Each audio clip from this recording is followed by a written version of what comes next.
Yellow line অতিক্রম করার অজুহাতে গাজায় ফের দখলদার বাহিনীর হামলা, 2 জনের প্রাণহানি। রেড ক্রসের মাধ্যমে আরও 15 ফিলিস্তিনির মরদেহ ফেরত দিল ইসরায়েল। ইউক্রেনের পোক্রোভস্ক শহরের দখল নিতে মরিয়া রাশিয়া, তীব্র লড়াই। জেলেনস্কির সেনাদের আত্মসমর্পণের আহ্বান। কিয়েভকে আরও 180 কোটি ইউরোর সহায়তা দিচ্ছে ইউরোপীয় কাউন্সিল। পরমাণু অস্ত্র তৈরির পশ্চিমা অভিযোগ আবারও উড়িয়ে দিল ইরান। ম্যাখো পেজিশকিয়ান ফোনালাপ, যুক্তরাষ্ট্র ও ইউরোপকে সততা এবং আস্থা প্রদর্শনের আহ্বান।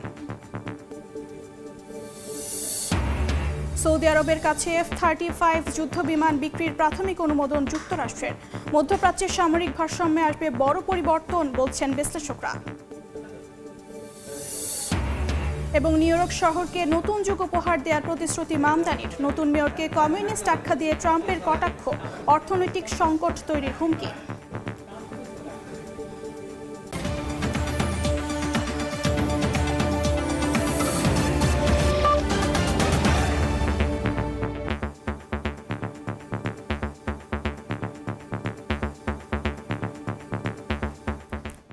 আন্তর্জাতিক সময়ের সঙ্গে আছি আমি অর্চিতা শেরসেন। যুদ্ধবিরতি লঙ্ঘন করে অবরুদ্ধ গাজায় চলছে ইসরায়েলি আগ্রাসন।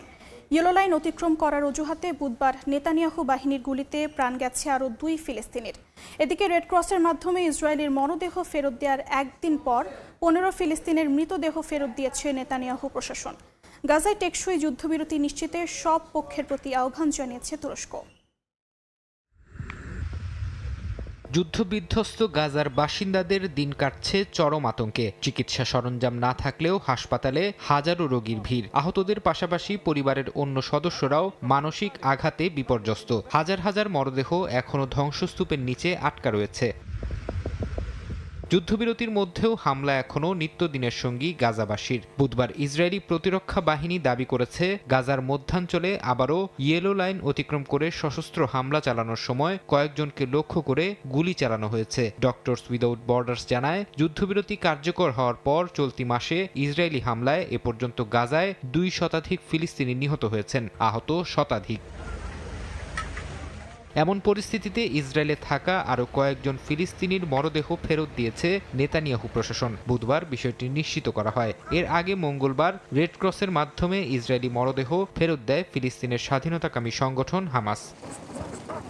এদিকে গাজায় টেকসই যুদ্ধবিরতি নিশ্চিতে সব পক্ষের প্রতি আহ্বান জানিয়েছে তুরস্ক। বুধবার ফিনল্যান্ডের পররাষ্ট্রমন্ত্রীর সঙ্গে হেলসিঙ্কিতে যৌথ সংবাদ সম্মেলনে তুরস্কের পররাষ্ট্রমন্ত্রী হাকান ফিদান বলেন, গাজায় যুদ্ধবিরতি কার্যকর থাকলেও মানবিক সাহায্য যুদ্ধবিরতি লঙ্ঘন করে চালানো